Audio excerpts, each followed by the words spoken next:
ನನಗೆ ಒಂದಷ್ಟು ವರ್ಷಗಳ ಹಿಂದೆ ಒಬ್ಬರು ಜ್ಯುವೆಲ್ಲರಿ ಶಾಪ್ನವರು ಪರಿಚಯ ಆಗಿದ್ದರು. ಅವರು ಈ ಥರದ ಕಾಯಿನ್ಗಳನ್ನು ಕಾಮನ್ನಾಗಿ ನನಗೆ ಮಾರ್ತಾಯಿದ್ರು. ಅಂದರೆ ಅವ್ರ ಜ್ಯುವೆಲ್ಲರಿ ಶಾಪಿಗೆ ಬೆಳ್ಳಿ ಅಂದ್ಕೊಂಡು ಈ ಥರದ ಕಾಪರ್ ನಿಕ್ಕಲ್ನ ಕಾಯಿನ್ಗಳು ಅಥವಾ ನಿಕ್ಕಲ್ನ ಕಾಯಿನ್ಗಳು ಈ ಥರ ಏನು ಬರ್ತಾವೋ ಅವನ್ನ ನನಗೆ ಮಾರ್ಕೆಟ್ ದರ. ಅವ್ರಿಗೂ ಕೂಡ ಒಂದಷ್ಟು ಈ ನಿಮಿಸ್ಮ್ಯಾಟಿಕ್ ಫೀಲ್ಡ್ನ ಬಗ್ಗೆ ಒಂದಷ್ಟು ಗಮನ ಇದೆ.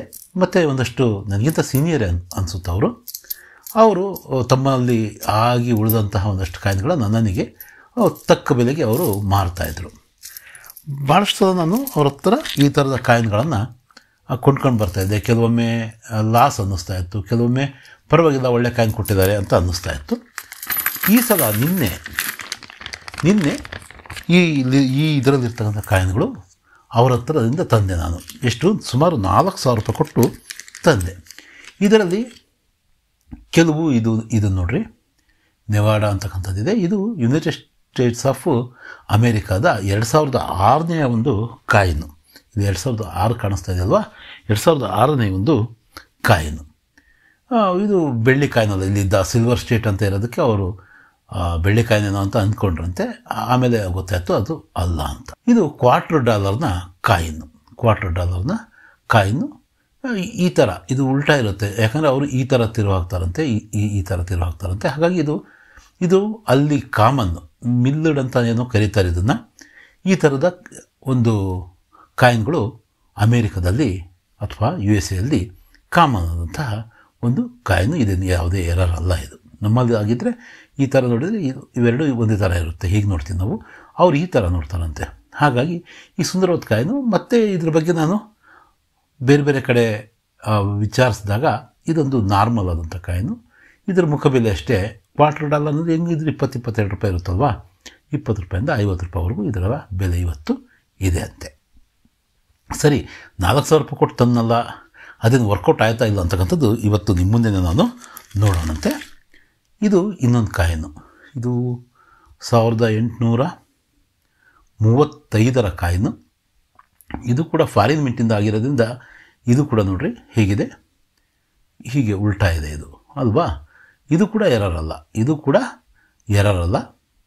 ಇದು ಕೂಡ ನಾರ್ಮಲ್ ಕಾಯಿನೆ. ಇದು ಕೂಡ 50ರಿಂದ 100 ರೂಪಾಯಿ ಆ ರೇಂಜ್ಗೆ ಸಿಗುತ್ತೆ. ಮತ್ತು ಇದು ಅಷ್ಟು ನೀಟಾಗಿಲ್ಲ ಈ ಕಾಯಿನು, ಒಂದಷ್ಟು ರಸ್ಟ್ ಹಿಡಿದಿದೆ, ಆದರೆ ಸೌದೋಗಿಲ್ಲ ಕಾಯಿನು. ಹಾಗಾಗಿ ಇದನ್ನು ನಾನು ಅವ್ರ ಹತ್ರ ಕೊಂಡ್ಕೊಂಡೆ. ಇನ್ನು ನೆಕ್ಸ್ಟ್ ಕಾಯಿನ ನಾವು ನೋಡೋಣಂತೆ. ಈ ಬ್ರಿಟಿಷ್ ಇಂಡಿಯಾದ ಕಾಯಿನ್ಗಳು ಇದ್ದಾವೆ. ಇದ್ದಿದ್ರಲ್ಲಿ ಇವ್ರ ಹತ್ರ ಇರೋದ್ರಲ್ಲಿ ಈ ಕಾಯಿನು ಇದೆ ಅಲ್ವಾ, ಇದು 4 ಆನಾ ಕಾಯಿನು. ನಿಕ್ಕಲ್ನ ಈ ಒಂದು ಕಾಯಿನು ಜಾರ್ಜ್ ಕಿಂಗ್ ಎಂಪರರು 1919ನ ಕಾಯಿನು. ಇದರಲ್ಲಿ 1921 ಬರುತ್ತೆ. ಅದು ತುಂಬ ಕಾಸ್ಟ್ಲಿ ಕಾಯಿನು, ತುಂಬ ರೇರ್ ಕಾಯಿನು. ಇವು 1920, 1919 ಮತ್ತು 1921 ಅಂದರೆ 1921 ಈ 100 ವರ್ಷದ ಹಿಂದೆ ಬಂದಿರ್ತಕ್ಕಂಥ ಈ ಕಾಯಿನ್ ಸಹ ಅವರು ಇದೇ 4,000 ರೂಪಾಯಿಗೆ ಬಂದಂಥ ಒಂದಷ್ಟು 10-15 ಕಾಯಿನ್ಗಳಿಂದವು ಅದರಲ್ಲಿ ಇದು ಸಹ ಇದೆ. ಬಟ್ ನನಗೆ ಸಿಕ್ಕಿರ್ತಕ್ಕಂಥ ಎಲ್ಲ ಕಾಯಿನ್ಗಳಲ್ಲಿ ಇದು ಸ್ವಲ್ಪ ಕಾಸ್ಟ್ಲಿ ಕಾಯಿನು. ಬಹುಶಃ ಇದರ ಮಾರ್ಕೆಟ್ ರೇಟ್ ಒಂದು 700-800 ರೂಪಾಯಿಂದ 1,000 ರೂಪಾಯಿ 2,000 ರೂಪಾಯಿವರೆಗೂ ಇದೆ ಅಂತ ಅನಿಸುತ್ತೆ. ನೆಕ್ಸ್ಟು ಇದು ಯಾವುದೋ ಸೌದಿ ರಿಯಾಲ್ ಅನಿಸುತ್ತೆ. ಇದರ ಬೆಲೆ ಈ ಭಾಷೆ ನನಗೆ ಬರಲ್ಲ. ಆದ್ದರಿಂದ ಒಟ್ಟು ಸೌದಿ ಅರಬ್ನ 25 ಪೈಸೆಯ ಒಂದು ವ್ಯಾಲ್ಯೂ ಅಂತ ಅಂದ್ಕೋಬೋದು ನಾವು. ಇದು ಕೂಡ ಏನು ಬೆಳ್ಳಿ ನಾಣ್ಯ ಏನಲ್ಲ, ಇದು ಕೂಡ ಕಾಪರ್ ನಿಕ್ಕಲ್ನ ನಾರ್ಮಲ್ ಕಾಯಿನ್. ಇದು ಕೂಡ ಬ್ರಿಟಿಷ್ ಇಂಡಿಯಾದ. ಈಗ ಈ ಕಾಯಿನ್ ಬಗ್ಗೆ ಮಾತಾಡಿದ್ರೆ 1/12 ಆನಾ ಇಂಡಿಯಾ 1929. ಇದು ಕೂಡ ನಾರ್ಮಲ್ ಕಾಯಿನೇ. ಬಟ್ ಇಲ್ಲಿ ಹೇಳಬೇಕಾದಂದರೆ 1 ಆನಾ ಅಂದರೆ 16 ಆಣೆಗೆ 1 ರೂಪಾಯಿ. ಅಂದರೆ ಈ ಥರದ 1 ಆಣೆಗೆ 12 ಬರ್ತವೆ. 12 × 16 ಎಷ್ಟಾಗ್ತವೆ? ಸುಮಾರು ಹತ್ತಿರ 300 ಹತ್ತಿರ ಅಂದರೆ 200 ಚಿಲ್ಲರೆ ಕಾಯಿನ್ಗಳು 1 ರೂಪಾಯಿಗೆ ಇವು ಬರ್ತಾಯಿದ್ವು ಆಗಿನ ಕಾಲಕ್ಕೆ. ಅಂದರೆ 1 ಪೈಸೆಗಿಂತ ತುಂಬ ಚಿಕ್ಕ ನಾಣ್ಯ ಇದು. 1 ಪೈಸೆಗಿಂತ ಚಿಕ್ಕ ನಾಣ್ಯ ಇದು. 1 ಪೈಸೆ ಆಗಿದ್ರೆ 100 ಬಂದುಬಿಡವು. ಈಗ 12 ಕಾಯಿನ್ಗಳು 1 ಆಣೆಗೆ ಬಂದರೆ 4 ಆಣೆಗೆ ಎಷ್ಟು? 48 ಅದೇ ಸುಮಾರು 196 ಕಾಯಿನ್ಗಳು ಇವು ಬರ್ತವೆ. 192 ಕಾಯಿನ್ಗಳು ಬರ್ತಾಯಿದ್ವು. ಅಂದರೆ ಅರ್ಧ ಪೈಸೆ ಲೆವೆಲ್ನ ಕಾಯಿನ್ ಇದು. ಈ ಕಾಯಿನ್ ಇದು ಆವಾಗಿನ ಕಾಲಕ್ಕೆ ಅಂದರೆ 29 ಅಂದರೆ ಸುಮಾರು 95 ವರ್ಷಗಳ ಹಿಂದಿನ ಕಾಯಿನ್ ಇದು. ನೆಕ್ಸ್ಟು ಇನ್ನೊಂದು ಕಾಯಿನ ನಾವು ನೋಡೋಣಂತೆ. ಇದು ನಮ್ಮ ಮೈಸೂರಿನ ಟಿಪ್ಪು ಸುಲ್ತಾನರ ಕಾಯಿನ್. ಟಿಪ್ಪು ಸುಲ್ತಾನರ ಕಾಯಿನು. ಇದು ಕೂಡ ನಗರ್ ಮಿಂಟ್ ಅಂತ ಈಗ ಬೆಂಗಳೂರಿದೆಯಲ್ಲ, ಅದು ಪಟ್ಟಣ ಮಿಂಟ್ ಅಂತ ಅಂದರೆ ಈಗ ಶ್ರೀರಂಗಪಟ್ಟಣ ಇರ್ತಕ್ಕಂಥದ್ದು, ಮತ್ತು ಚಿತ್ರದುರ್ಗದಲ್ಲಿ, ಮತ್ತು ಇನ್ನೂ ಬೇರೆ ಕಾಲಿಕಟ್ಟಲ್ಲಿ ತುಂಬ ಸಾಕಷ್ಟು ಬೇರೆ ಬೇರೆ ಕಡೆಗಳಲ್ಲಿ ಇದು ಮಿಂಟ್ ಆಗ್ತಾಯಿತ್ತು. ಇದನ್ನು ಮಿಂಟ್ ಹೇಗೆ ಕಂಡುಹಿಡಿಯೋದು ಏನು ಅಂತಕ್ಕಂಥದ್ದು ಇದು ನ್ಯೂಸ್ಮ್ಯಾಟಿಕ್ಸ್ಗೆ ತುಂಬ ಡೀಪಾಗಿರ್ತಕ್ಕಂಥ ಇದ್ರ ಬಗ್ಗೆನೇ ಇದು ಮಾಡಿರ್ತಕ್ಕಂಥದ್ದು ಗೊತ್ತು. ಬಟ್ ನಾವು ರಿಪಬ್ಲಿಕ್ ಇಂಡಿಯಾದ ಬಗ್ಗೆ ಮತ್ತು ಬ್ರಿಟಿಷ್ ಇಂಡಿಯಾದ ಕಾಯಿನ್ಗಳನ್ನ ಅಷ್ಟೇ ನೋಡಿರ್ತಕ್ಕಂಥ ನಮಗೆ ಈ ಕಾಯಿನ್ಗಳೆಲ್ಲ ಹೊಸವು. ಆದರೂ ಇದರ ಮಾರ್ಕೆಟ್ ಬೆಲೆ ಅದರ ಮಿಂಟಿನ ಮೇಲೆ ಆಧಾರವಾಗಿರುತ್ತೆ, ಅದರ ರೇರಿಟಿ ಮೇಲೆ ಆಧಾರ ಆಗಿರುತ್ತೆ. ಇವತ್ತು ಇದನ್ನು ನಾವು 500ರಿಂದ 600 ಅಥವಾ 700 ಅಂತ ಭಾವಿಸಬಹುದು. ಹೇಳಿದ್ನಲ್ಲ 4-5 ಮಿಂಟ್ಗಳಿದ್ವು. ಇಲ್ಲಿ ಈ ಮಿಂಟ್ ಮಾರ್ಕ್ಗಳು ನೋಡಿ ಅವರು ಇದು ಯಾವ ಮಿಂಟ್ ಅಂತ ಹೇಳ್ತಾಯಿದ್ರು. ಬಟ್ ಈ ಥರದ ಕಾಯಿನ್ಗಳನ್ನೇ ನಾವು ಇದನ್ನು ತಿಳಿಯೋದಕ್ಕೆ ನಾವು ಪ್ರಯತ್ನ ಪಡ್ತಾ ಹೋಗಬೇಕು. ನೋಡೋಣಂತೆ. ನೆಕ್ಸ್ಟ್ ಕಾಯಿನ್ನ ನಾವು ನೋಡೋದಾದರೆ,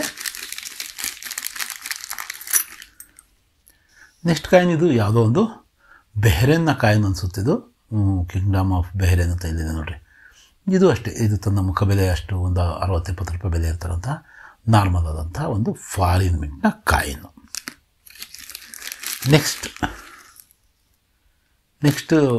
ಅವಾಗ 25 ಪೈಸೆ ಥರ ನೋಡಿದ್ವಲ್ಲ, ಇದು 10 ಪೈಸೆ ಅಂತ ಅನಿಸುತ್ತೆ ರಿಯಾಲಲ್ಲಿ ಇರ್ಬೋದು. ಇದೊಂದು 20-30 ರೂಪಾಯಿ ಬೆಲೆ ಇರ್ತಕ್ಕಂಥ ಒಂದು ನಾಣ್ಯ. ಇದು ನಮ್ಮ ಮೈಸೂರು ಮಹಾರಾಜರ ಚಾಮುಂಡಿ ಅಂತ ಇದೆ ನೋಡ್ರಿ, ಇಲ್ಲಿ ಚಾಮುಂಡಿ ಅಂತ ಇದೆ. ಮೈಸೂರು ಮಹಾರಾಜರಿಗೆ ಸಂಬಂಧಪಟ್ಟಂತಹ ಮೈಸೂರು ಸಂಸ್ಥಾನದ ಒಂದು ನೋಡ್ರಿ, ಇಲ್ಲಿ ಕೃಷ್ಣ ಅಂತ ಇದೆ. 20 ಕ್ಯಾಶ್ ಅಂತ ಕರೀತಾರಂತ ಇದನ್ನು. ಇದು ಕೂಡ 500 ರೂಪಾಯಿಂದ ಆರಂಭ ಆಗ್ಬೋದು ಇದರ ಬೆಲೆ, ಇದರ ರೇರಿಟಿ ಕೂಡ. ಇದು ಟಿಪ್ಪು ಸುಲ್ತಾನರ ನಂತರದ ದಿನಗಳಲ್ಲಿ ಇದ್ದಂತಹ, ಚಲಾವಣೆಯಲ್ಲಿದ್ದಂತಹ, ನಮ್ಮ ಕರ್ನಾಟಕದಲ್ಲಿದ್ದಂತಹ ಒಂದು ಕಾಯಿನು. ಇದು ಕೂಡ ಕೃಷ್ಣ ಆನೆ ಸಿಂಬಲ್ ಇದ್ದರೂ ಕೂಡ ಇದು ಕೂಡ ಕೃಷ್ಣರಾಜ ಒಡೆಯರ್ಗೆ ಸಂಬಂಧಪಟ್ಟಂತಹ ಕಾಯಿನು. ಇದು ಕೂಡ 20 ಕ್ಯಾಶ್. ಇದರ ಬೆಲೆ ಕೂಡ ಒಂದು 400-500 ರೂಪಾಯಿ ಇರಬಹುದು. ನೆಕ್ಸ್ಟ್ ಇಲ್ಲಿ ಮೋಸ್ಟ್ಲಿ 1 ಕ್ಯಾಶ್ ಅನಿಸುತ್ತಿದ್ದು, ಆನೆ ಸಿಂಬಲ್ ಇರ್ತಕ್ಕಂಥದ್ದನ್ನು ನೀವು ನೋಡ್ತಾ ಇದ್ದೀರಾ. ಇದು ಕೂಡ ನಮ್ಮ ಮೈಸೂರು ಸಂಸ್ಥಾನಕ್ಕೆ ಸಂಬಂಧಪಟ್ಟಂತಹ ಒಂದು ಚಿಕ್ಕದಾದಂಥ ಕಾಯಿನು, ತಾಮ್ರದ ನಾಣ್ಯ. ಇದು ಈಗಾಗಲೇ ಮಾತಾಡಿದ್ವಲ್ಲ ನಾವು, ಇದು 1921ಗೆ ಸಂಬಂಧಪಟ್ಟಂಥ 1/12 ಆನ.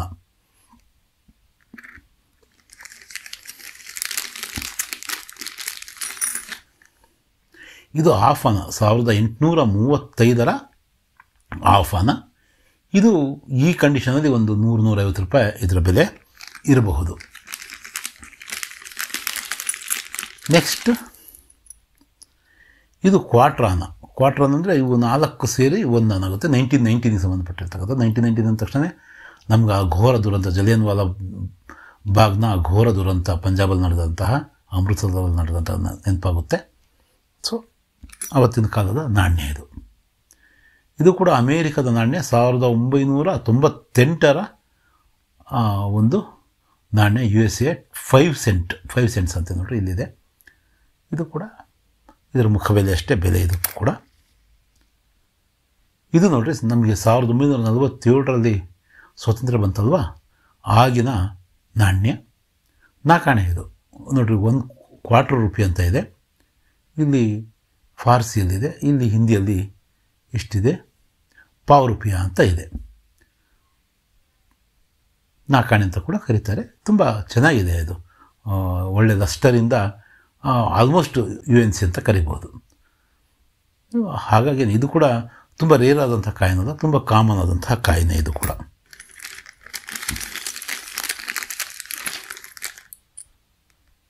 ಇದು ಇನ್ನೊಂದು ಫಾರಿನ್ ಮಿಂಟಿಗೆ ಸಂಬಂಧಪಟ್ಟಿರೋದು, UAE ಯುನೈಟೆಡ್ ಅರಬ್ ಎಮಿರೇಟ್ಸ್ನ ಕಾಯಿನು.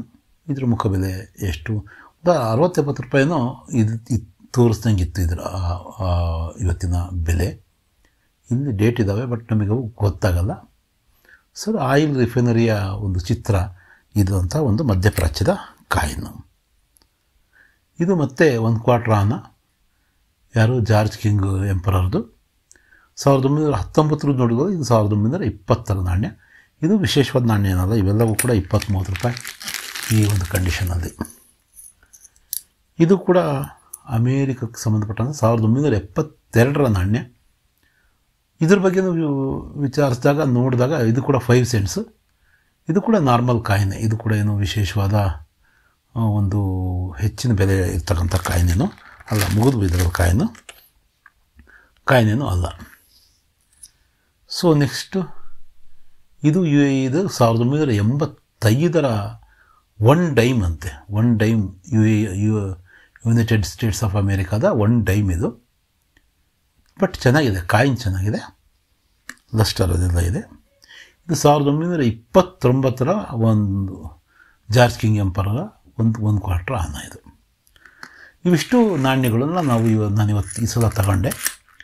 ನಾನು ಹೇಳಿದಾಗ ಮೊದಲೇ ಇದು ಸ್ವಲ್ಪ ಅದರಲ್ಲಿ ವ್ಯಾಲ್ಯೂಬಲ್ ಆದಂತಹ ಕಾಯಿನು. ಈ ಕಾಯಿನು ಸ್ವಲ್ಪ ವ್ಯಾಲ್ಯೂಬಲ್ ಆದಂತಹ ಕಾಯಿನು. ಬಿಟ್ಟರೆ ಇದನ್ನು ನನಗೆ ಅಸಲು ಕೂಡ ಆಗುತ್ತೆ ಅನ್ನೋದ್ರ ಬಗ್ಗೆ ನನಗೆ ಸ್ವಲ್ಪ ಡೌಟ್ ಇದೆ. 4,000 ರೂಪಾಯಿ ಕೊಟ್ಟು ಕೊಂಡ್ಕೊಂಡೆ, ಬಟ್ ಅಸಲಾಗುತ್ತೆ ಅನ್ನೋದ್ರ ಬಗ್ಗೆ ಡೌಟ್ ಇದೆ. ಪ್ರತಿ ಸಲನೂ ಕೂಡ ಲಾಭ ಅಷ್ಟೇ ನಾವು ಲೆಕ್ಕ ಹಾಕಬಾರ್ದು. ಈ ಥರದ ಅದ್ಭುತವಾದಂತಹ ತುಂಬ ನಮ್ಮ ಇತಿಹಾಸ, ಚರಿತ್ರೆಗೆ, ಹಿಸ್ಟ್ರಿಗೆ ಸಂಬಂಧಪಟ್ಟಂತಹ ಕಾಯಿನ್ಗಳು ಕೂಡ ಪ್ರತಿ ಸಲ ನಮಗೆ ಸಿಗಲ್ಲ. ಇದಕ್ಕೆಲ್ಲವೂ ಕೂಡ ನಾವು ಆ ದುಡ್ಡು ಅದರಲ್ಲೇ ನಾವು ಲೆಕ್ಕ ಹಾಕಬಾರ್ದು. ಈ ಥರದ ಅಪರೂಪದ ಸುಮಾರು 200-300 ವರ್ಷಗಳ ಹಳೆಯ ಕಾಯಿನ್ಗಳನ್ನ ನಾವು ನೋಡ್ತಾ ಇದ್ದೀವಲ್ಲ, ಮತ್ತು ಇನ್ನೊಂದಷ್ಟು ಫಾರಿನ್ ಮಿಂಟ್ನ ಕಾಯಿನ್ಗಳು ಕೂಡ ನಾವು ನೋಡ್ತಾ ಇದ್ದೀವಿ. ಸೊ ಇದು ಇವತ್ತಿನ ಈ ವಿಡಿಯೋ ಆಗಿತ್ತು. ಹೇಗನ್ನಿಸ್ತು ಈ ಥರದ ಈ ಕಾಯಿನ್ ಕಲೆಕ್ಷನ್ ವ್ಲಾಗ್ನ ವಿಡಿಯೋಗಳು ಮಾಡೋದಾ ಅಥವಾ ಬೇಡವಾ? ನೀವು ತಪ್ಪದೆ ಮಾಹಿತಿಯನ್ನು ಹಂಚ್ಕೊಳ್ರಿ. ನಿಮ್ಮಲ್ಲಿ ಈ ಥರದ ಕಾಯಿನ್ಗಳಿದ್ದರೆ ಅದನ್ನು ಕೂಡ ಹೇಳ್ರಿ. ಮತ್ತೆ ಸಿಗೋಣ. ಧನ್ಯವಾದಗಳು.